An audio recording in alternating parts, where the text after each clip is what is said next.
Ese silencio me resulta sospechoso.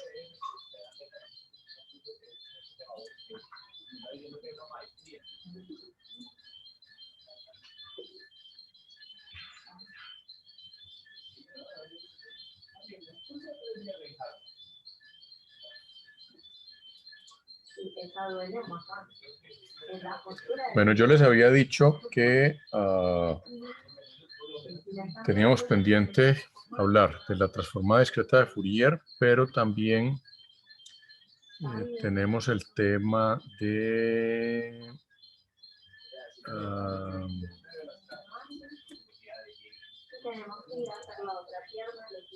la conversión análogo digital digital análogo, ¿cierto?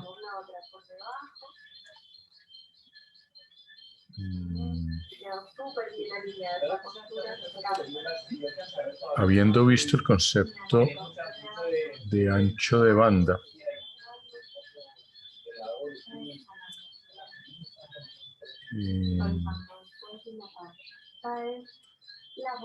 creo que me voy a ir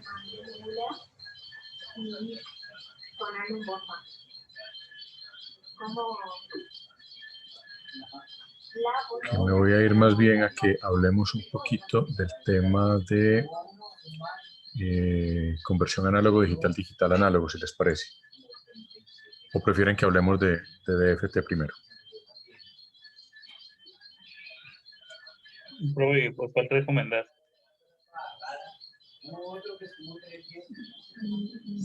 Pues realmente el orden de los factores no altera el resultado, o sea, igual.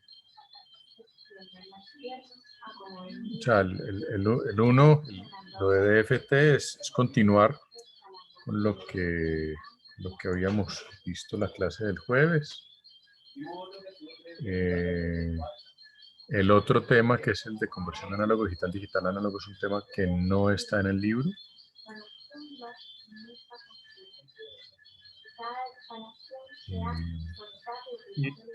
Aquí en el libro, lo que vimos la clase pasada está básicamente en el capítulo 3. Hay algún ejemplo, bueno, hay un apartado del que no hemos hablado, que es la aplicación a la modulación y demodulación de señales, que valdría la pena echarle una miradita. Y lo de DFT está en el capítulo 4, o sea, si nos ponemos a hablar de DFT, ahorita tendríamos que entrar a hablar del capítulo 4. No sé si ustedes han alcanzado a mirar el capítulo 3.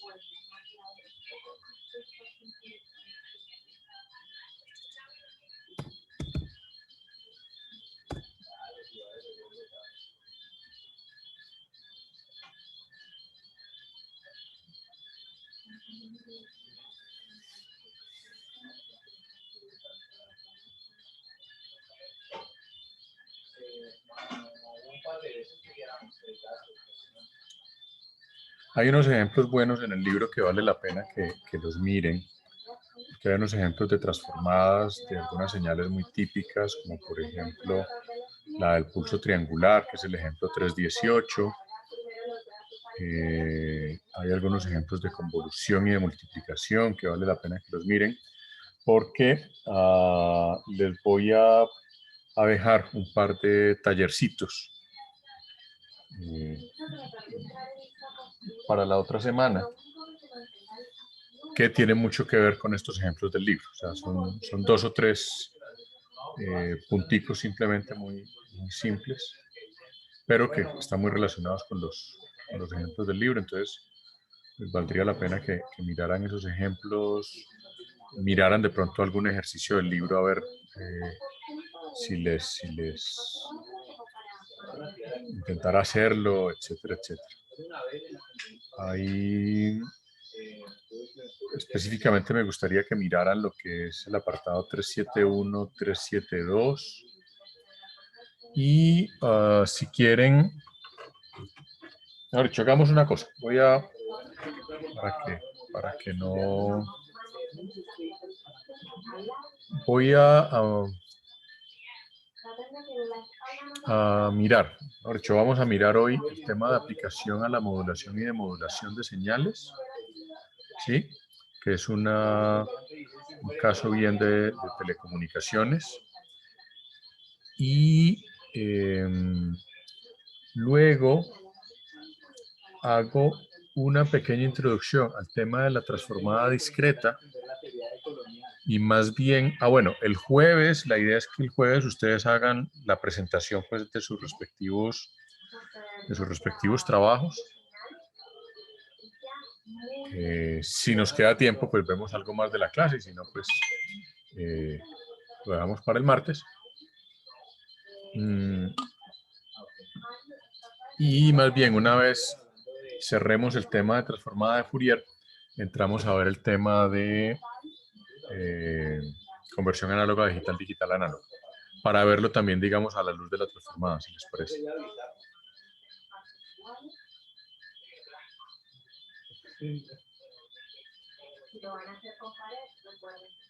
¿Les suena?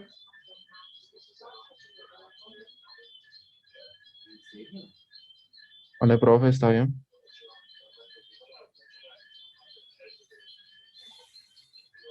Listo.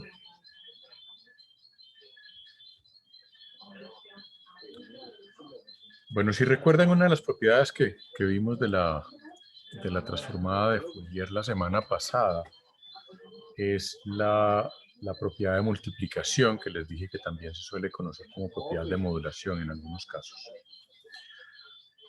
Ahora, aquí, bueno, dependiendo del libro, pues hay diferentes como puntos de vista de cómo se maneja este tema de las modulaciones y demás. Aquí en el libro hacen referencia en general a las modulaciones. Como dice allí, hay dos tipos básicos de modulación, la analógica y la digital. ¿Cuál es la idea de una modulación? La idea de una modulación en términos generales, y aquí este es el caso más genérico, que es una modulación en amplitud. Aquí tenemos esta señal x de t. La señal x de t es lo que se conoce como la señal moduladora, que para el caso de las señales de radio, pues la señal moduladora es la voz. Para el caso de las señales de video, pues la secuencia de imágenes es la señal moduladora. Y en este caso, en la modulación análoga, pues simplemente la voz es una señal continua, o la señal moduladora en general es una señal continua. Y luego tenemos otra señal que le vamos a llamar la señal portadora. En este caso, la portadora es una señal de la forma A por coseno de omega sub ct. Y aquí lo que se hace es una multiplicación. O sea, este punto aquí está haciendo una multiplicación y lo que obtenemos a la salida es la señal modulada, que en este caso es de la forma A x de t por coseno de omega sub ct. Ahora, cuando le aplicamos a esto la propiedad de multiplicación de la transformada de Fourier, y en particular la propiedad de multiplicación cuando la señal portadora es una señal senoidal, en este caso una función coseno, y lo llevamos al dominio de la frecuencia, recuerden que esta multiplicación se me convierte ¿en qué? A ver, ¿quién me recuerda?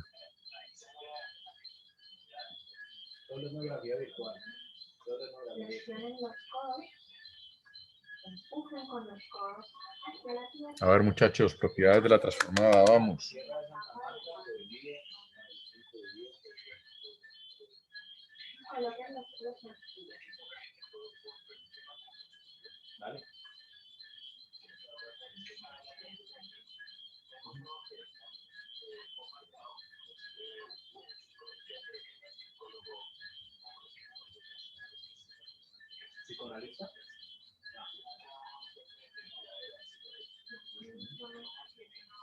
Uh-huh.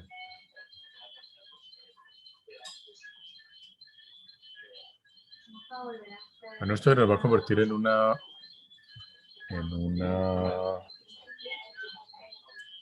convolución. Ahora, ¿qué es lo que va a pasar físicamente aquí? Lo que va a pasar físicamente es que en el dominio de la frecuencia, esta señal x de t va a quedar trasladada a la frecuencia omega sub c. Es decir, x de omega va a quedar de la forma x de omega más omega sub c y x de omega menos omega sub c. ¿Sí? Y se va a trasladar.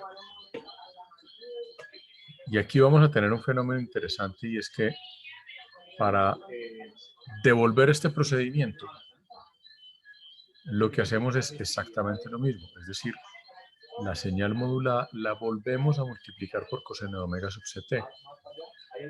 Y lo que va a ocurrir en el dominio de la frecuencia es que ya vamos a tener una señal x de omega más omega c menos omega c. Entonces va a ser x de omega, esa es la señal de modulada. Vamos a tener otra señal x de omega más omega c, otra señal x de omega menos omega c, y en fin.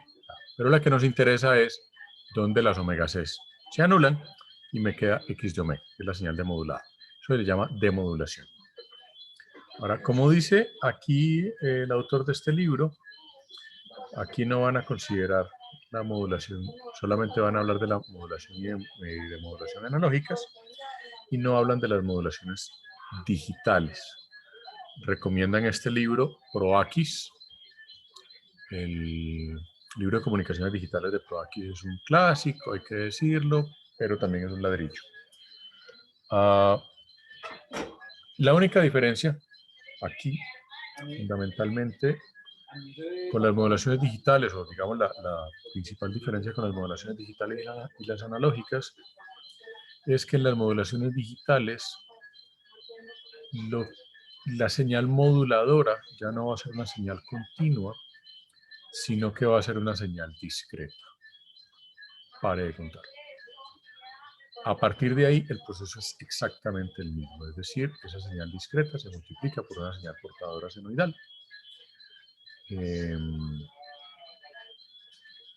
Y en el caso de las modulaciones digitales, a veces hay un doble proceso, y es que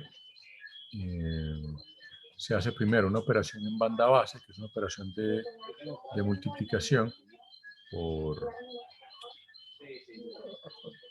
una portadora senoidal de baja frecuencia, que lo que hace es convertir esa secuencia discreta en una serie de vectores ubicados de una cierta manera, y luego sí se hace un proceso de modulación idéntico a este. Es decir, en una modulación digital, primero obtenemos, digamos, una moduladora o una señal ya premodulada digitalmente, y luego se multiplica por la portadora para llevarla a la frecuencia en la cual se va a transmitir. El proceso es un poquitico, digamos, se hace en dos pasos, pero es en general muy similar. Ahora, aquí están mostrando, digamos, el caso clásico de modulación, donde se multiplica directamente por la portadora. Hace muchos años, por un tema de simplificación, sobre todo en los receptores, se empezó a hacer un paso intermedio, donde este oscilador local está a una frecuencia que se conoce como frecuencia intermedia, y luego sí esa señal se lleva a la frecuencia portadora. Ese paso por la frecuencia intermedia es un proceso que se llama el proceso de superheterodinación. No me pregunten de dónde carajo salió ese término, pero el concepto del receptor superheterodino existe más o menos desde los años 20, los años 30 del siglo XX, y se habla del receptor superheterodino, y eso es muy común tanto en modulaciones digitales como analógicas, incluso hoy en día. Y así se conoce simplemente, sistemas superheterodinos. Esta modulación que muestran acá es una modulación en amplitud.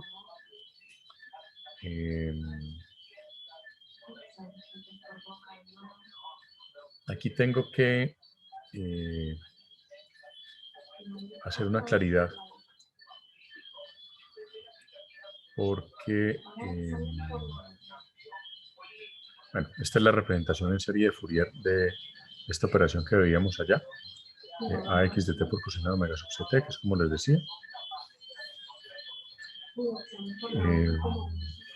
Aquí explican pues cómo funciona esta vaina. Y aquí el asunto, aquí no está explicado muy claramente, pero básicamente lo que, o sea, si esta es mi señal en banda base, cuando yo modulo la señal, esta señal se mueve a la frecuencia central, y esta señal, y esto es un fenómeno que yo se los había tal vez comentado en algún momento, y es, físicamente esta señal de este lado no existe, está en una frecuencia negativa. Sin embargo, al modularlo, que lo muevo al espectro, al lado derecho del espectro, el lado negativo sí aparece. Y eso es un fenómeno muy particular, que es algo que matemáticamente predijo la transformada de Fourier y que luego se logró mostrar en la realidad. Entonces, esta parte negativa de la señal, que básicamente es una réplica de la parte positiva, cuando está modulada se le llama la banda lateral inferior, y a la que estaba aquí al lado derecho se le llama la banda lateral superior. De ahí que esta modulación en particular que tenemos en este caso se le conoce como modulación en amplitud de doble banda lateral sin portador. Se llama de doble banda lateral porque pues, hay las dos bandas laterales, superior e inferior, y se llama sin portadora o con portadora suprimida, es el otro término que se utiliza. Es porque pues, simple y llanamente la señal portadora está integrada allí. Es para diferenciarla de lo que se conoce como la modulación AM convencional, modulación AM comportadora, donde a esta operación que hay aquí, a esta multiplicación AX de t coseno de omega sub ct, se le suma coseno de omega sub ct. Ya la modulación AM convencional queda de la forma A por X de t, coseno de omega sub ct, más coseno de omega sub ct. ¿Por qué es eso? Que es esta forma que aparece aquí. Esta es la AM convencional o radio AM. La razón para hacer esto es porque la forma de demodular la señal es volviendo a multiplicar por la señal portadora, por coseno de omega sub ct. Y aquí el problema cuando vamos a demodular la señal, esta señal modulada en amplitud, es que yo necesito en el receptor un dispositivo oscilador que me genere esta señal y ojalá que me la genere con la misma fase. En la práctica es imposible que la genere con la misma fase, eso va a generar una cosa que se conoce como error de fase, que no es parte de este curso, sino más de un curso de comunicaciones. Pero el asunto es que tener un oscilador de este tipo en un receptor es costoso. Y en los primeros tiempos de la radio, por allá en los años 20 del siglo XX, lo que se buscaba era masificar la radiodifusión. Y por lo tanto, pues había que buscar que los receptores fueran lo más baratos posibles. Por allá a un ingeniero se le ocurrió que podía ser posible utilizar una cosa que se conoce hoy en día como el demodulador de envolvente, que es básicamente un diodo con un condensador, donde el condensador hace las veces de filtro pasa altos, perdón, de filtro pasa bajos, de tal manera que cuando yo tengo esta variante de la señal, entonces la señal senoidal, la portadora, se va por el condensador y a la salida de ese circuito yo tengo mi señal ya demodulada. Eso permite un demodulador muy, muy, muy barato, muy sencillo, que básicamente permitió masificar la radio en el siglo pasado, a principios del siglo pasado. De tal manera que por eso se hace esa diferenciación. A esta se le conoce como AM convencional o modulación AM simplemente, mientras que a esta otra se le conoce como modulación en amplitud, comportadora suprimida o modulación en amplitud sin portador. Hay otros tipos de modulaciones. Ahí está, bueno, esta es la doble banda lateral comportadora suprimida o DSBSC. Hay otras variantes de modulación en AM. Hay las que se conocen como modulación AM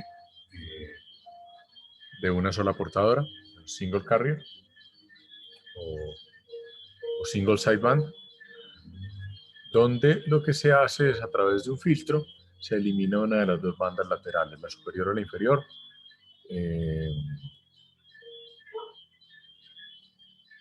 Y eso, pues básicamente me permite ahorrar ancho de banda. Porque fíjense que aquí tenemos una señal que tiene un ancho de banda B, que cuando la transmito modulada en amplitud, entonces ya el ancho de banda se me vuelve 2B, o sea, se me duplica el ancho de banda de la señal original. Entonces, en las modulaciones de banda lateral única, o single sideband, como también se les conoce, lo que se hace es que se elimina una de las dos bandas laterales. La banda lateral única es un esquema de modulación que se suele utilizar mucho en sistemas de radioteléfonos, sistemas de onda corta, sistemas militares, en los sistemas de comunicación de los aviones con torre de control. Hasta, bueno, todavía se sigue utilizando una modulación de banda lateral única. Se está en este momento migrando a un sistema precisamente digital para mejorar la calidad de la señal. Y en la otra, donde se utiliza una variante de modulación en amplitud con banda lateral única, pero con una pequeña variante, se utiliza un filtro muy malito, entonces queda un pedazo de la banda lateral del otro. Eso se llama banda lateral vestigial, o BSB, que es en la televisión analógica y en el estándar digital norteamericano. En el estándar digital gringo, se sigue modulando con BSB, solo que una variante digital del BSB que se llama 8 BSB. El sistema europeo, que es el que utilizamos aquí en Colombia, utiliza otro esquema de modulación digital que se conoce como OFDM. El otro tipo de modulación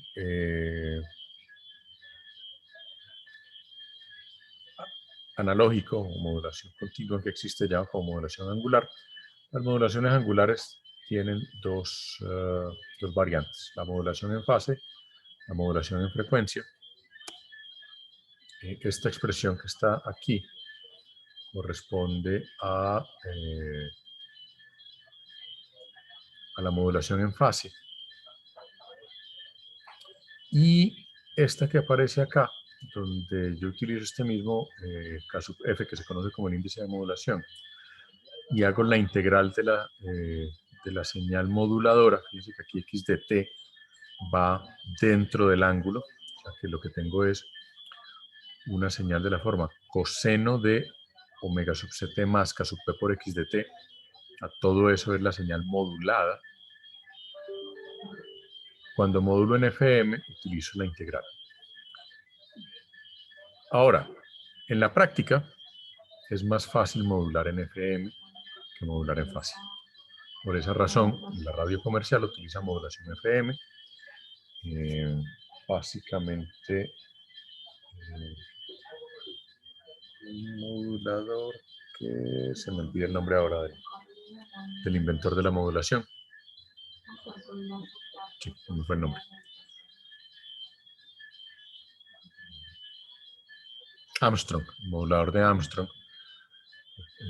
Armstrong fue el que desarrolló el esquema de modulación FM que se utiliza hasta hoy en día en la radio comercial. Aquí en Colombia seguimos utilizando radio analógica y pues todavía no vemos claramente si se va a migrar a radio digital, aunque en casi todo el mundo ya se está migrando a radio digital. Ya Estados Unidos está en proceso de migración a radio digital, México está en proceso de migración, gran parte de la Unión Europea ya terminó su proceso de migración a radio digital con el estándar Eureka. Rusia está haciendo migración a radio digital con otro estándar que es el DRM, y así sucesivamente.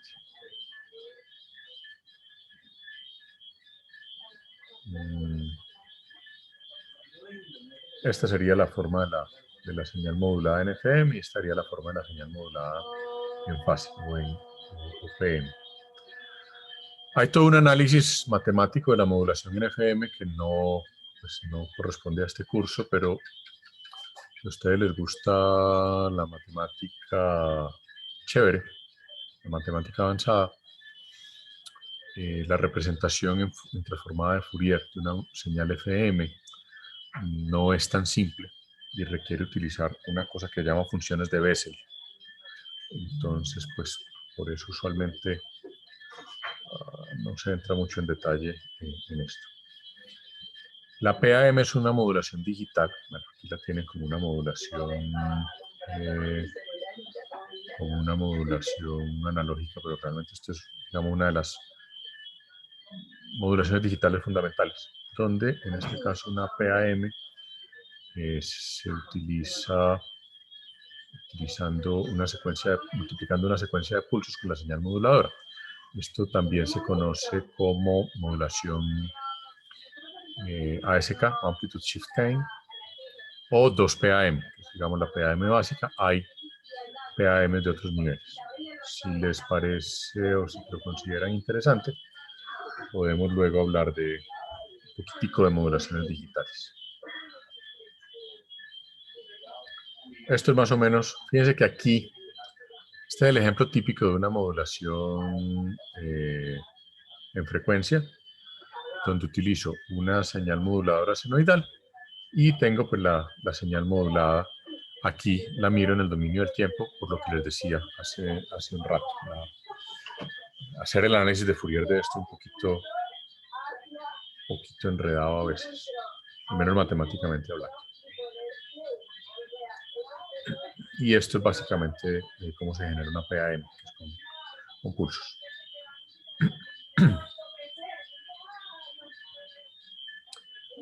Esto es el detector de envolvente que les mencionaba hace un momento. De aquí, ¿qué es lo que pasa aquí? El diodo rectifica la señal, por lo tanto me elimina una de las dos bandas laterales. Y luego la señal de alta frecuencia, que es la portadora, ve un camino de muy baja resistencia a través del condensador. Recuerden que la impedancia del condensador es inversamente proporcional a la frecuencia, o sea, mientras más alta la frecuencia, más baja la impedancia del condensador.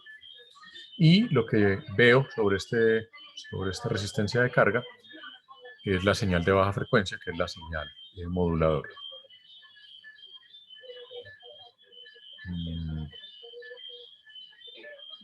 Bueno, para demodular una señal de FM se utiliza una cosa que se conoce como el lazo de Costas.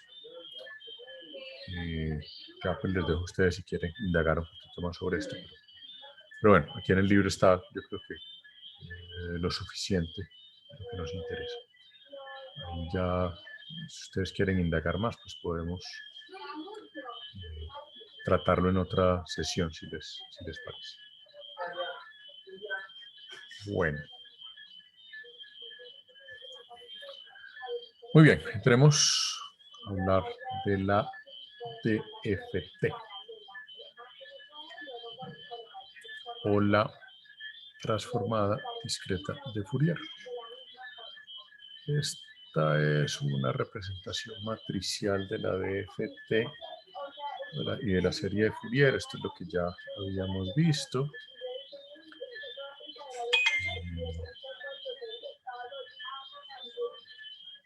Esto es un ejemplo con 4 componentes. Este es un ejemplo de la DFT con 4 componentes. La forma coseno y seno, donde básicamente este X de M es la DFT y es discreta. O sea, fíjense que aquí la diferencia fundamental entre la transformada de Fourier, la transformada continua de Fourier,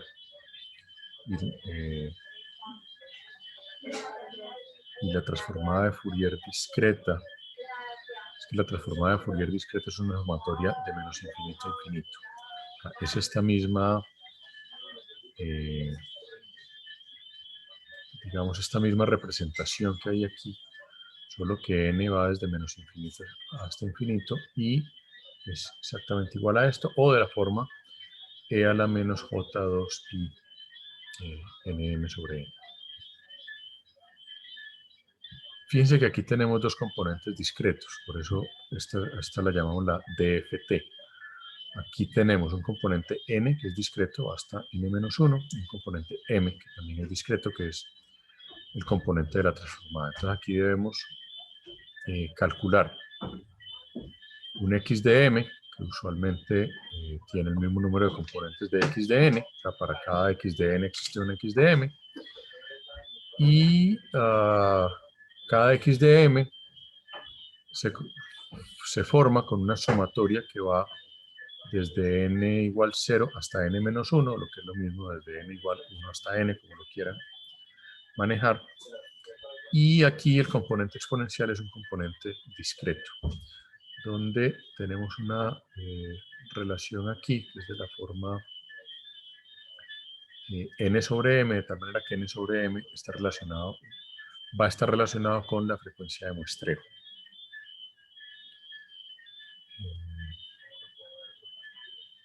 Profe, Señor. es n minúscula. N minúscula es el número de componentes de x de n. Acuérdense que una señal discreta pues tiene n componentes. Y eso lo define uno. Se lo define a uno la señal particular. O sea, cada señal tiene un cierto número de componentes.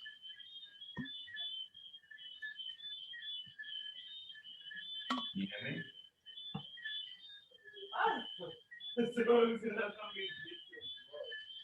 Pues, ¿cuál es la particularidad de la transformada discreta de Fourier? Juan José, ¿tenés la mano levantada? Sí, profe, tengo una pregunta. El Dígalo. muestreo de datos con respecto a la señal, o sea, ¿eso nos los da implícitamente o nosotros tenemos que tenerlo o averiguarlo? ¿O cómo se haría, mejor dicho? Sí, es que ahí me acabo de dar cuenta porque yo tenía pensado hablar primero de conversión análogo digital. La frecuencia de muestreo normalmente está relacionada con la conversión de continuo a discreto, y es una relación que está asociada al ancho de banda de la señal. Entonces, la frecuencia de muestreo normalmente la debo conocer, es decir, para yo poder aplicar la transformada discreta de Fourier y que tenga algún tipo de sentido físico, yo debo conocer la frecuencia de muestreo original de la señal. Y para convertir una señal continua a discreta, debo utilizar una frecuencia de muestreo que está relacionada con el ancho de banda de la señal. Es una de las razones por las cuales les decía la clase pasada que la mayoría de las señales continuas en el mundo real, en el mundo de las telecomunicaciones, deben tener un ancho de banda finito. Uno, por el hecho de que los canales de comunicación tienen anchos de banda finitos, y dos, porque cuando yo voy a discretizar esas señales para utilizar sistemas digitales, entonces el requisito indispensable es que esa señal tenga un ancho de banda finito también, para poder discretizarlo. Entonces, la respuesta es esa frecuencia de muestreo la debo conocer. Si no conozco la frecuencia de muestreo, la transformada discreta de Fourier termina siendo una operación matemática muy simpática, pero que no tiene ningún significado real.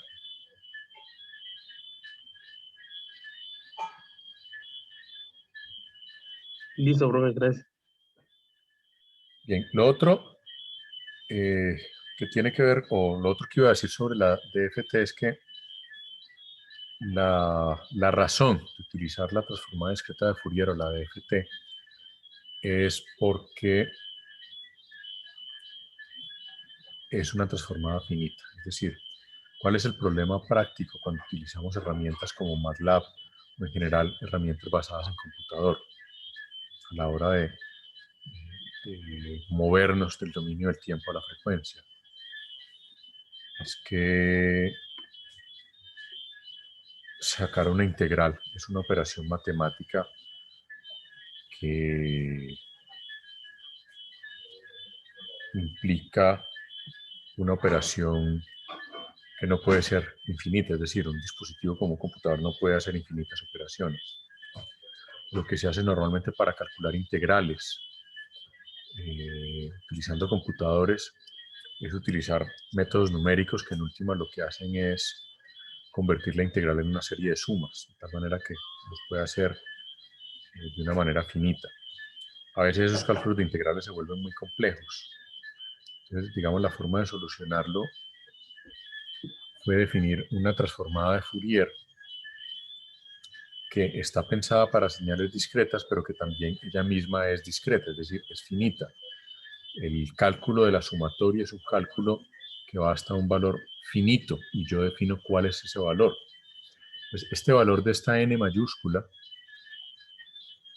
es un valor que yo lo defino de acuerdo a un criterio más de complejidad computacional que otra cosa.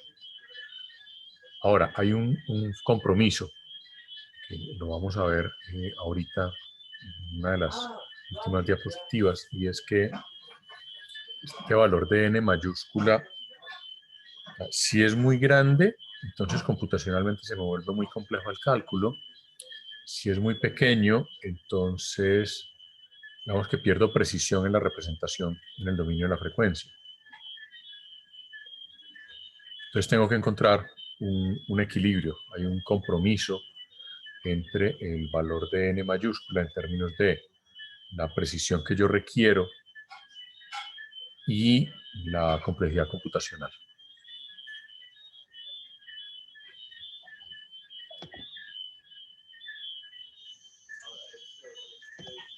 Ahora, aunque la representación es en forma sumatoria,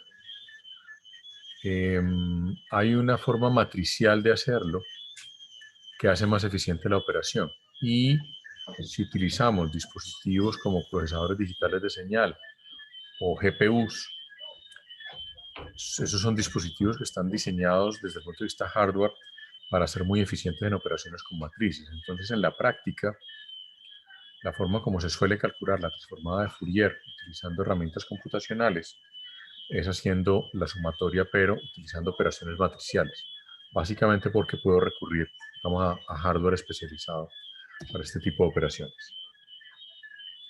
Para un ejemplo típico de un cálculo simple de una DFT es este que aparece aquí. Fíjense que aquí lo que estoy mostrando es cuánto vale n.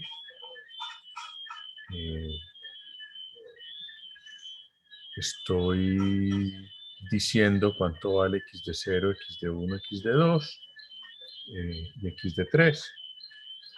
Y aquí estoy mostrando simplemente cómo se hace ese cálculo. O sea, aquí estoy calculando la primera. Dice que x de 0 es una sumatoria que va de 0 a 3. Entonces va x de n, x de 0 por esta chorrera de aquí. Fíjense que aquí lo que tenemos es coseno de 2pi multiplicado por 0 dividido 4. Esto es coseno de 0 más j x de 0 multiplicado por seno de 2pi por 0. Seno de 0. Seno de 0 es 0. Entonces solamente tengo esta componente de coseno. Y así sucesivamente. Y esto me da el primer componente de la transformada, de la DFT. Y así sucesivamente. O sea, esto hay que hacerlo también al menos 4 veces. Bueno, en este caso estoy diciendo que x va hasta de 0 a 3, o sea que x tiene 4 componentes. ¿Dónde sale la? Señor, ¿De dónde sale la J? La J que está en la primera línea. ¿Esta? Esa. Y la X también. También hay una X al lado, que no estaba antes. Ah, bueno. La J es porque me equivoqué y me fui en automático. Y no usé la I, sino la J, que es el término que normalmente se utiliza para representar el número imaginario. En este caso, I y J son la misma cosa, son el número imaginario. Y esta X aparece de desarrollar esta multiplicación. X de n multiplicado por esto es X de n coseno menos X de n J seno de. ¿Ya? Entonces, por eso aparece la X de 0 aquí. Porque ya se está desarrollando esta multiplicación con estos corchetes.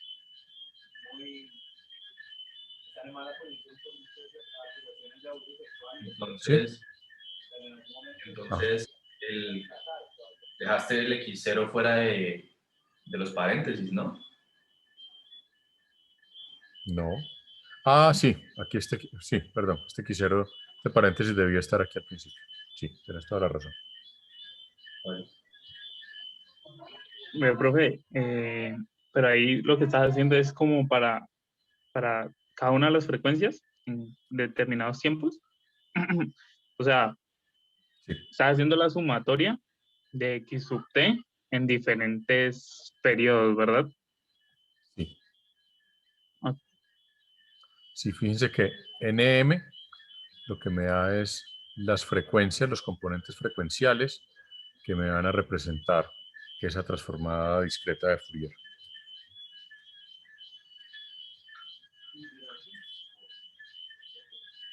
En algunos libros de texto, NM lo denominan, mejor dicho, 2pi NM lo denominan omega mayúscula para representar la frecuencia aquí.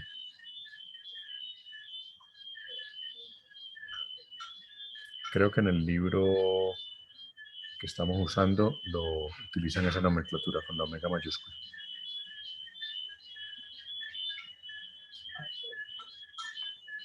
Ve, profe, Sí, pero se supone que cuando uno resuelve toda esa sumatoria, pues eso te va a dar un valor, o sea, no te va a dejar una ecuación, sino que te va a dar un valor definido en reales y pues en imaginario, sí, correcto. ¿no? Sí, ¿no? Pues con la Sí, J. sí, sí. Entonces, eso va a ser el primer término m igual a o. Sí, m igual a Pe- 0.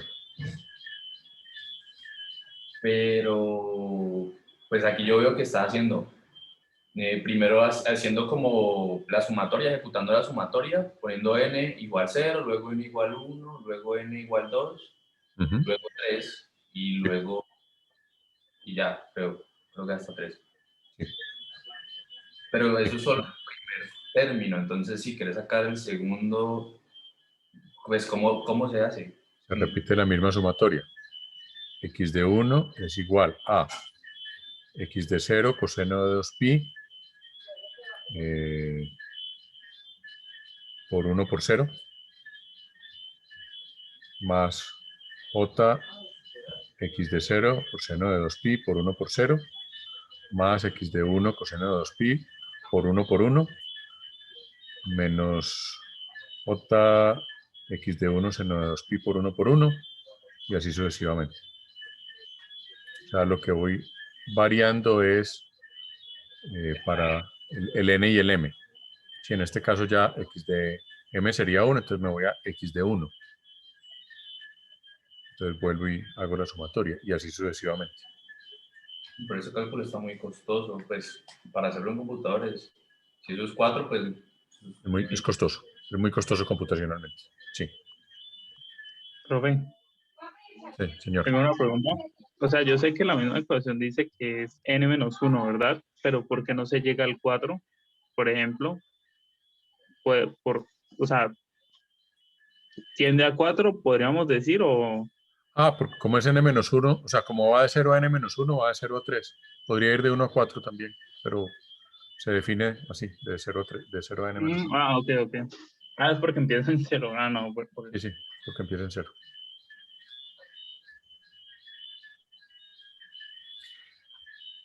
Computacionalmente es muy costoso, sí.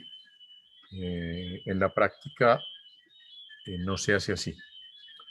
En la práctica hoy en día se utiliza un algoritmo que se llama la transformada rápida o FFT, que es un algoritmo computacional que desarrolló un señor de IBM por allá en los 70s, que lo que hace es esto mismo, pero de una forma mucho más eficiente computacionalmente. Se reduce por un factor de x cuadrado o algo así el número de operaciones. O sea, la complejidad computacional se reduce de manera importante con la FFT, y si ustedes miran en MATLAB lo que existe es la FFT.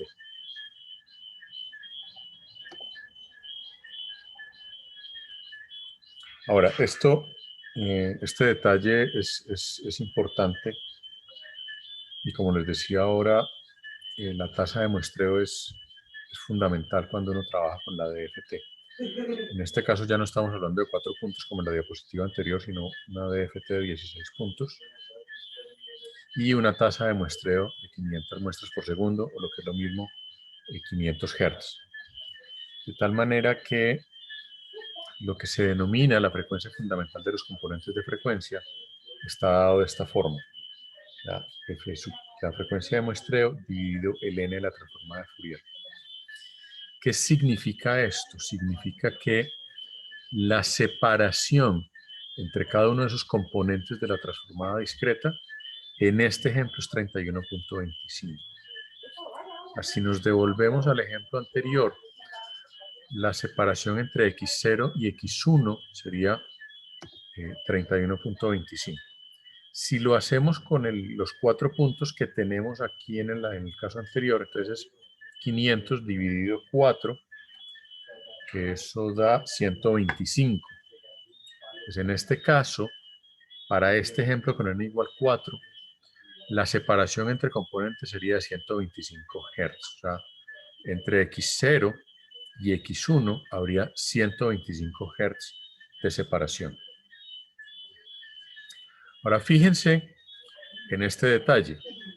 Con n igual 4 tengo 125 Hz de separación entre x0 y x1. Si me voy a n igual a 16, entonces la separación ya es 31.25. ¿Qué estoy haciendo allí? Para el mismo caso, para el mismo ejemplo, para la misma señal, al aumentar el número de puntos de la DFT, estoy reduciendo la separación en frecuencia entre esos puntos. Si pensamos en la transformada de Fourier continua, la separación en frecuencia entre un punto y otro de la transformada continua es 0, porque es continua. En este caso, estoy tratando de hacer esa misma representación con valores discretos. Entonces, mientras menor sea esa separación, más precisa va a ser mi representación de esa señal, ¿sí? Pero mientras más pequeña sea esa separación, significa que voy a necesitar más puntos y el cálculo va a ser mucho más complejo. Entonces, eso es lo que les decía hace un momento, donde uno tiene que buscar un compromiso entre esa precisión de la representación y el costo computacional, que básicamente se traduce en, pues, qué tan juntos tengo que tener esos diferentes componentes. Y eso se le denomina, y de ahí sale este concepto de la frecuencia de análisis, la F de análisis, que me da la frecuencia a la que está localizada pues, cada uno de esos componentes de Fourier. Es decir, el primero va a estar en 31.25 y a partir de ahí pues, van a estar separados múltiplos enteros de 31.25. Entonces, digamos, la frecuencia de cada uno de los componentes va a ser 31.25 multiplicado por m, donde m es un entero. Entonces puedo conocer también los valores de frecuencia de cada uno de los componentes de esa DFT. Bueno, hay una característica de la DFT, es que la DFT es perfectamente simétrica y además es periódica. En el caso de la la simetría lo que me dice es básicamente que si la función que tengo es par, la de ft va a ser real y par, y si la función es impar, la de ft va a ser solamente imaginaria, ¿sí? Y que digamos que la simetría lo que me dice es que yo puedo calcular solamente los valores hasta n medios, o n medio menos 1, perdón, y de ahí para allá los valores se van a repetir. Yo con que calcule la mitad de la DFT puedo automáticamente deducir el valor de la otra mitad por esa característica de la simetría de la DFT, siempre y cuando la secuencia sea real. Ojo con eso. La simetría aplica para secuencias reales, que en la práctica la mayoría son reales. Entonces, digamos, esta simetría va a aplicar en la gran mayoría de los casos.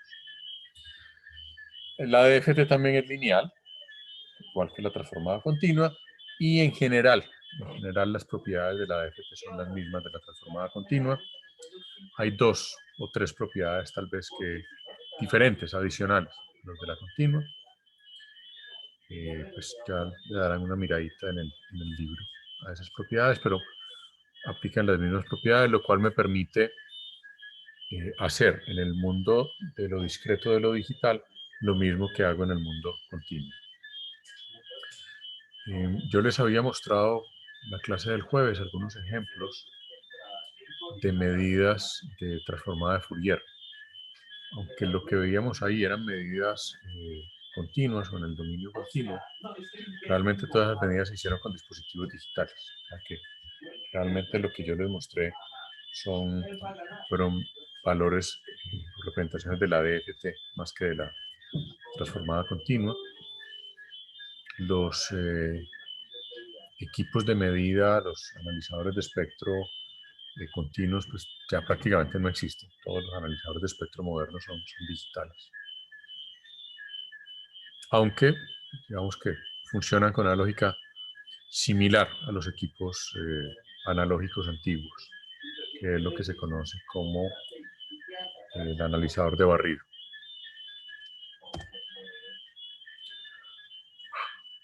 Así como existe pues una transformada directa, existe una inversa, que es esta ecuación que está aquí. Fíjense que es prácticamente igual que en el caso de la transformada continua. En la transformada directa tenemos E a la menos j, en la inversa tenemos E a la j. El resto, la representación es exactamente igual y tienen su misma representación en forma senoidal. En el caso de MATLAB, las funciones de MATLAB son FFT y la otra es IFFT, que es la transformada inversa. Ahora, por esta cuestión que les decía ahora del valor n de la transformada, y digamos qué tan juntas o separadas están las diferentes componentes de la transformada discreta, va a existir un fenómeno que se llama el fenómeno de fugas o el DFT leakage, y es que pues básicamente lo que estamos haciendo con una DFT es utilizar un número finito de componentes senoidales para una señal que se debería representar con un número infinito, o que requiere un número infinito de senoidales. Entonces, la DFT sí o sí va a tener errores. Porque no puedo utilizar todas las componentes senoidales que debería utilizar. Y esos errores que se presentan allí en la representación de la señal, en la transformación de la señal, se conocen como fugas. De tal manera que la DFT siempre va a ser una aproximación del espectro de la señal original, nunca va a ser el espectro real. Pero, digamos, es una aproximación suficientemente buena para la mayoría de las aplicaciones prácticas. Y pues ahí viene el tema de cuántos componentes debo utilizar. En la práctica, con los sistemas que tenemos hoy en día, con las características computacionales de los sistemas que tenemos hoy en día, es muy común utilizar DFTs con Ns de 512 o de 1024, por temas también de la implementación del algoritmo de FFT y digamos, la forma como funcionan los sistemas computacionales. El N suele ser una potencia de 2. Aunque es posible utilizar Ns que no son potencia de 2, pues se acostumbra a utilizar Ns potencias de 2 porque es más eficiente, más práctico, etcétera, etcétera.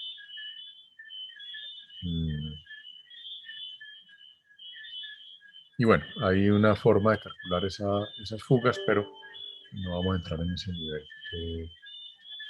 de detalle. Básicamente solo hay que decir que si los componentes de energía de la señal en el dominio del tiempo coinciden con este valor de S sobre N, entonces no vamos a tener fugas. Eso es más un golpe de suerte que otra cosa. Y lo usual es que vaya a haber componentes de la señal original en valores que no coinciden con esta relación de la frecuencia de muestreo dividido el N de la transformada. Una forma de mirar experimentalmente ese asunto de las fugas es esto que está propuesto aquí. Y se los dejo de pronto para que intenten hacerlo aquí el jueves y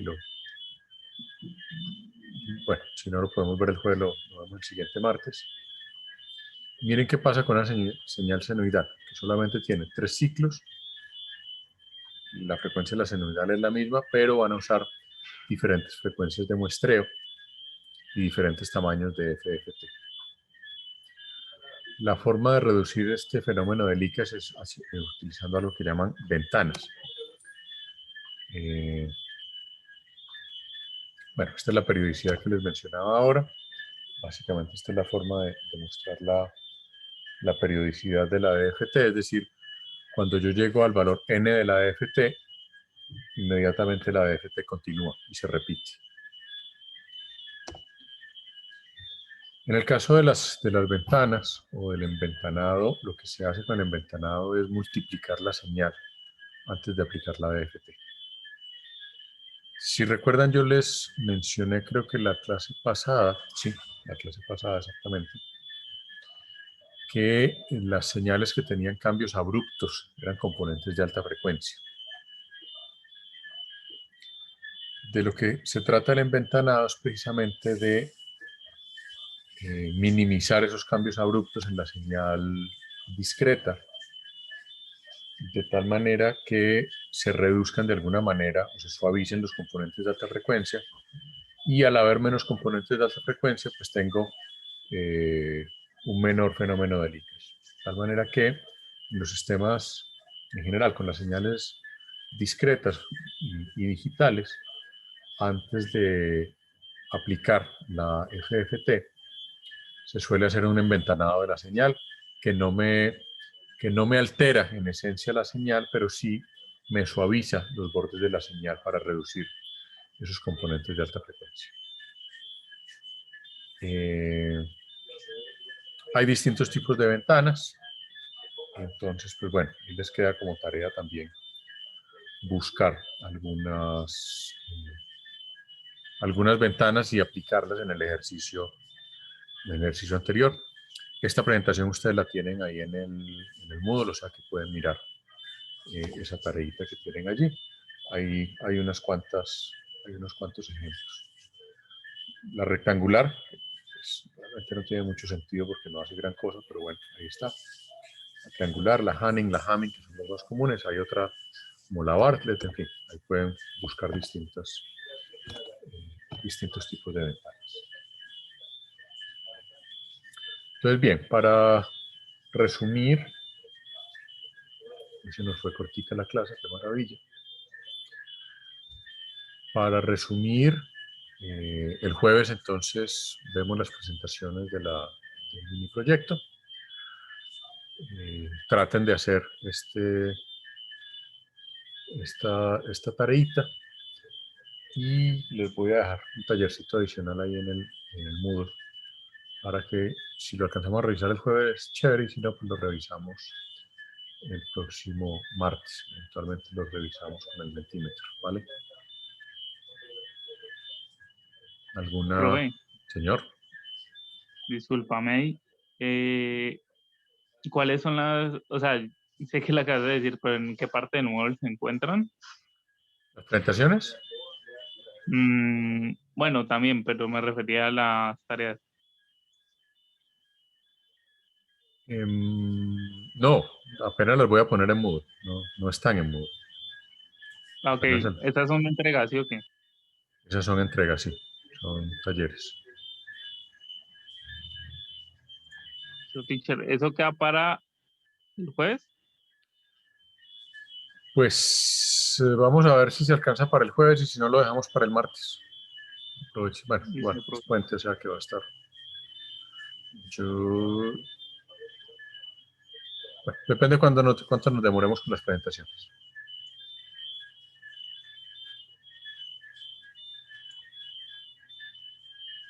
De todas formas, échenle una miradita a... Mira, yo les muestro algunos ejercicios que podrían ser interesantes.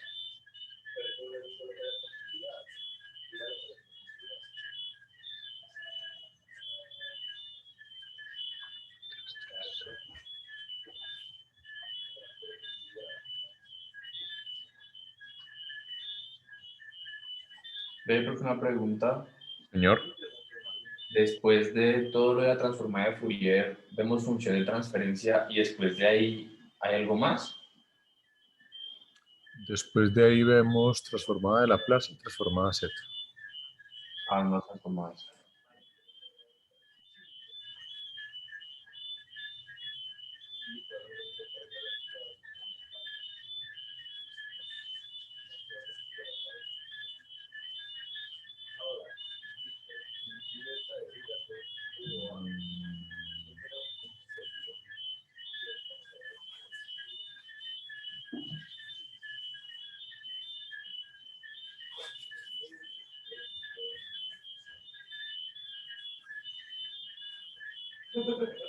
Échenle una mirada, por ejemplo, a este problema 317, aquí del libro.